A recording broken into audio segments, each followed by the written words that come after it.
tere, täna räägin teile siis 7. nädala PR-ülesandest. Antud nädala PR-ülesande teemaks on meil siis geneerilised tüübid. Alustame sellest, et räägime teile natukene tausta, mis asja need geneerilised tüübid on. Et siin ülesande tekstis on ka see lahti seletatud, ma üritan ka kiirelt siis läbi seletada. Et oletame, tekitame olukorra. Me tahame luua mingit karpi. Karpi me tahame panna ükskõik mida.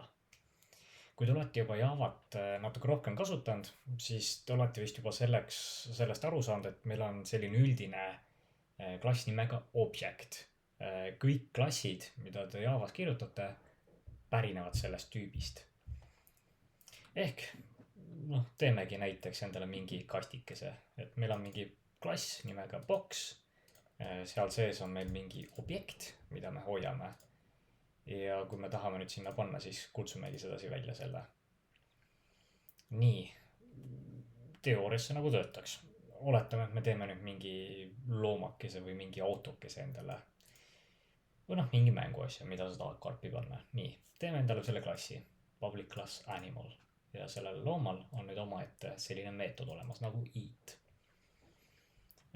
Me saame siis loomakasti panna järgnevalt, et teeme endale looma. Ja siis sellel järgnevalt teeme kasti, kuhu me paneme looma sisse. Nii, aga nüüd oleme selle probleemi juures, et mis siis, kui me tahame seda looma sealt kastis kätte saada. Näite eesmärgil ma olen endale teinud demoklassi täpselt samad asjad ümber kirjutanud. Ehk siis meil on ka box, kuhu sisse läheb mingi item ja meil on loom. Nii, kui me nüüd üritame seda loomakest kasti panna, see läheb edukalt läbi. Aga mis siis, kui me tahame seda looma sööma panna?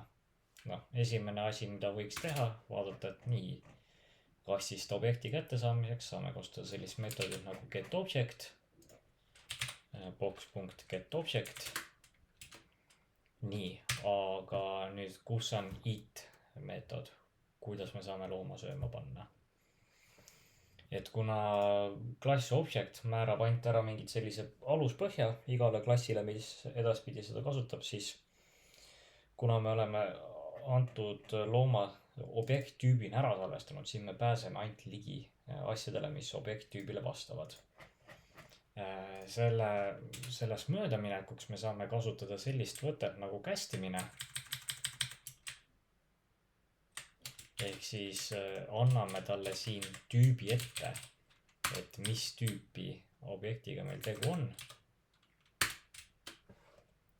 Ehk kästime endale ette animal. See animal tuleb meil siit getObjectist ja nüüd on meil ligipääs olemas sellele meetodile nimega eat. Aga sellega on nüüd selline järgne probleem, et me võtame nüüd compilerilt vastutust ära. Compiler peaks vastutama selle eest, et ta kontrollib ära, kas teie kood üldse töötab ja kas seda on võimalik kompileerida. Antud juhul me võtame talt vastutuse ära, et ütleme nii, siin peaks see animal tüüp olema. Aga nüüd juhul, kui see animal tüüp ei ole, siis hakkab meil programm vigu ette viskama. Üks viis, kuidas me saaks seda vältida, on kasutada nüüd sellist asja nagu geneerilised tüübid. Geneeriliste tüüpide loomiseks on meil siis selline moodustis olemas. Ehk mis me teeme, me lihtsalt anname parameetrina ette, mis tüüpi objekt meil käsil on. Või mida me nüüd teeme seal.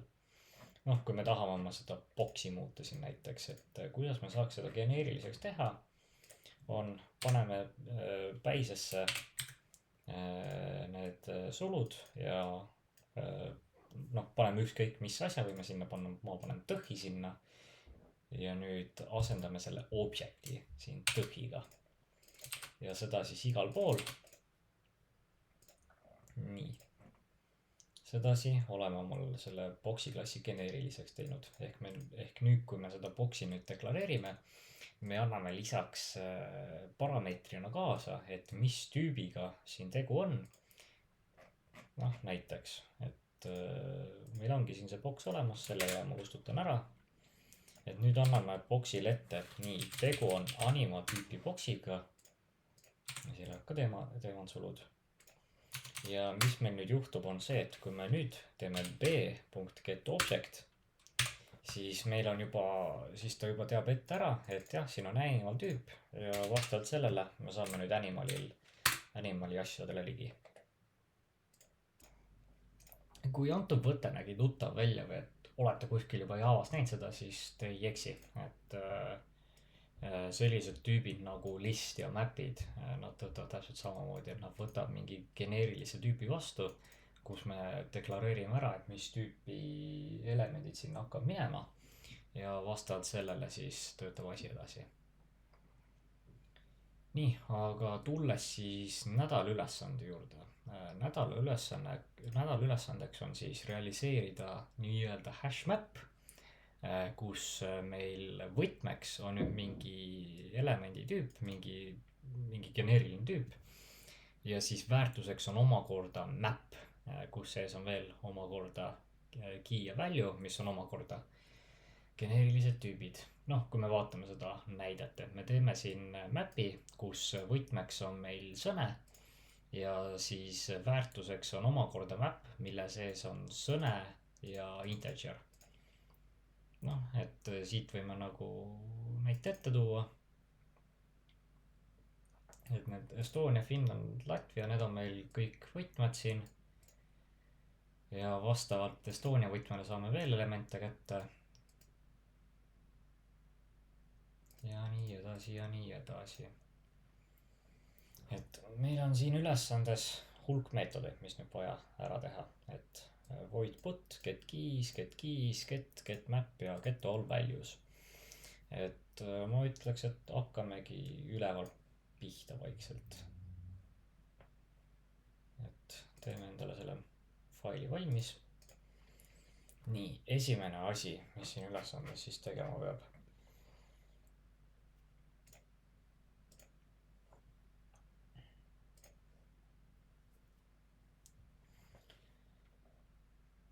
Esimene asi, mida mina ütleks, et deklareerimegi ära omal need geneerilised tüübid, et kuna meil siin tuleb x, y, z, võime eeldada, et meil tuleb mingi 3 elementi, me ei tea, mis tüüpi need on, aga noh, sellega peaksime ise tegelema, ehk siis deklareerime ära, meil on tegemist geneerilise klassiga, paneme mingi kõh ja v.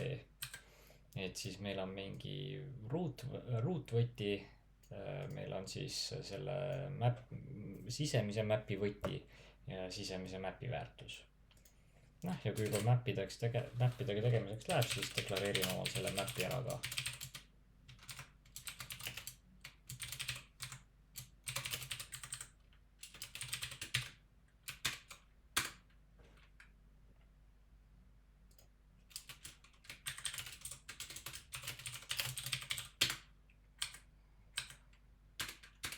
Nii, aga hakkame järjest oma neid meetodi realiseerima. Esimesena teeksime ära selle put meetodi.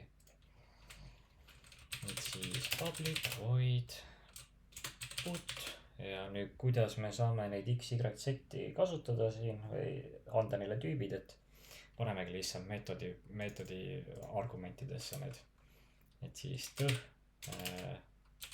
key ja noh, paneme nagu meil ülesandes on x ky, z ja vz. Nii, ja siis antud meetodis lisamegi oma võtmed ja väärtuse. Ehk siis teeme map.putifabsent. Meil oleks siis või x, mis meil iganes siin on x.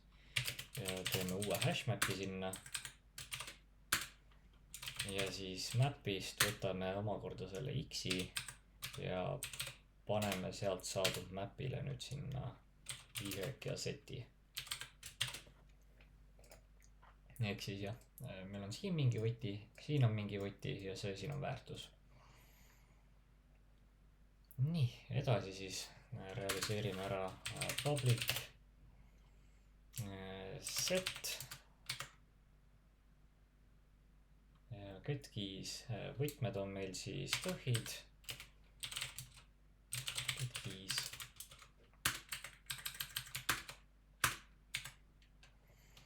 ja siin ei midagi muud ei pea tegema, kui lihtsalt teete return map.keyset ehk tagastate antud mapi kõik võtmed. Nii, järgmine meetod on siis getKeys ja seal antakse talle mingi võti ette, ehk nüüd me tahame saada teise taseme võtmed ehk kõik võtmed, mis meil siin on. Teeme uue meetodi, public set kõh, getKeys ja anname talle ette ka, et meil on mingi võti, kõh-key.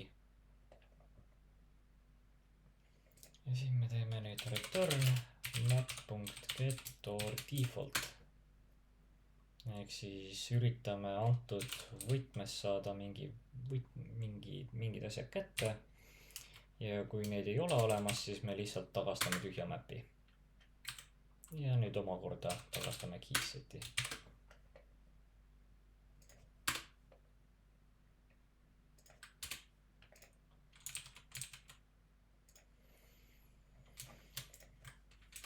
Nii, siis teeme getXY, tagastab väärtuse vastavalt esimese ja teise taseme võtmele, näiteks riigi nime ja inimese nime järgi nende koguse. Kui sellist võtit pole, kas X või Y tagastab 0.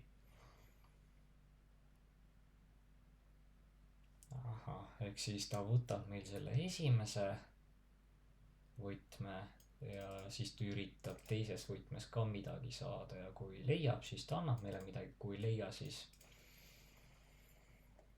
ta ei tagasta meile midagi.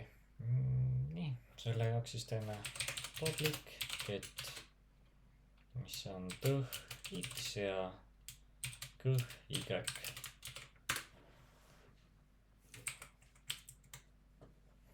Ja ta tagastab meile V-tüüpi elemendi. Nii, selle jaoks siis teeme return map.getOrDefault ehk siis X võti. Kui seda ei ole, siis ta tagastab meile tühja mapi.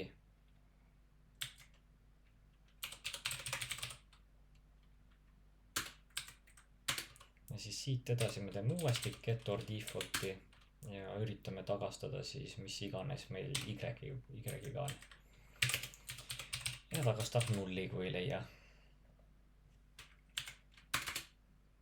Siis järgmine meetod on getMap. Ta tagastab teise taseme mapi. Näites tagastab vastavalt liigne. Poole tagastab tühja mapi. Siin. Okei. Ehk siin, mis me peame tegema, on siis tagastama selle mapi, mis vastavalt sellele saame siit. Ehk siis tagastame public map key value get map ja tüübiks tuleb meil siin nüüd tõh. Ja return map.getOrDefault X collections empty map, kui ei eksisteeri. Nii, ja viimasena tagastame kõik väärtused. Selle jaoks siis teeme kasutame streami. Seda võite sissejuhatusena kasutada juba. Eks ülesanne ongi puhtalt streamidele, kus te teete listi töötlust ilma, et kasutate igasuguseid tsükleid. Ehk siis, mis me siin teeme? Public list kõikidest väärtustest. Get all values. Ja siin me siis teeme return map. Mapis võtame kõik võtiväärtuspaarid. Teeme need streamiks. Ja mapime need omakorda siis uuesti võtiväärtuspaaride kaupa. Sealt saame väärtused kätte.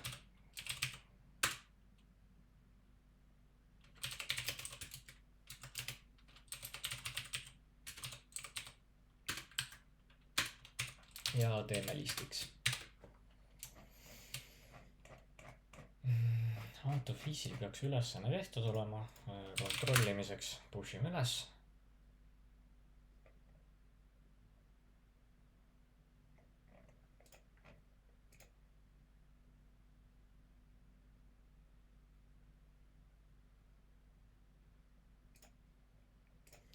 Ja seda siis saigi see ülesanne tehtud.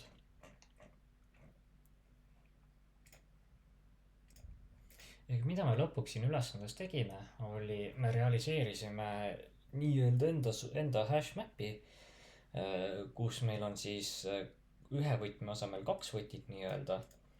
Ja kõik need tüübid on siis geneerilised ehk meie otseselt kompileerimise ajal ei tea, või noh, me otseselt ei tea, mis tüüpi need väärtused võivad olla, aga vabadus on ükskõik mida kasutada seal. Ja siis vastavalt nendele meil kood oskab õigeid asju ka pakkuda. Ehk on arvestanud kõikide nende asjadega.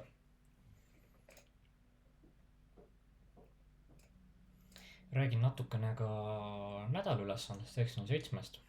Ja nagu eelnevalt mainitud, siis siin ülesandes eesmärk on siis terve ülesanne ära teha Java striimidega.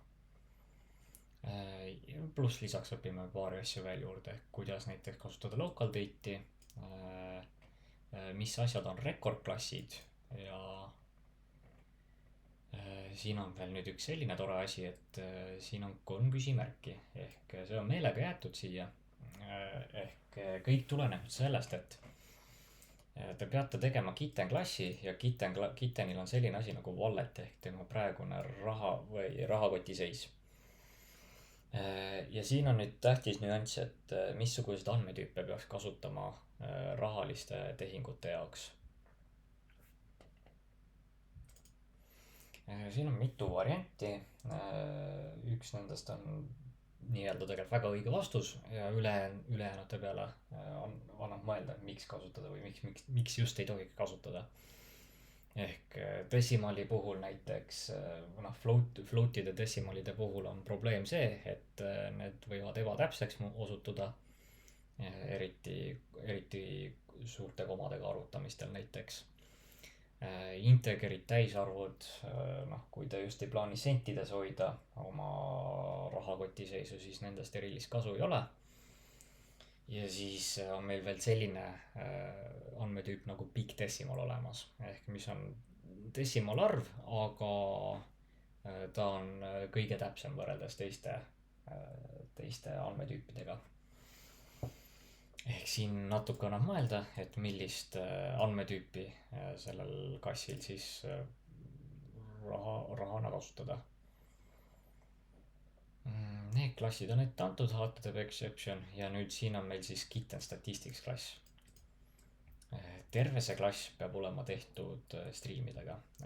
Niipea, kui olete kasutanud näiteks for loop'i, while loop'i, for each'i või muid sarnaseid asju, siis terve test kukub teil läbi. Anton näiteks ma otsin kohe üles ühe, just katsetasime, palun. Et siin ma katsetasin for loop'idega asju teha, nagu näha, siis kõik testid on skipitud.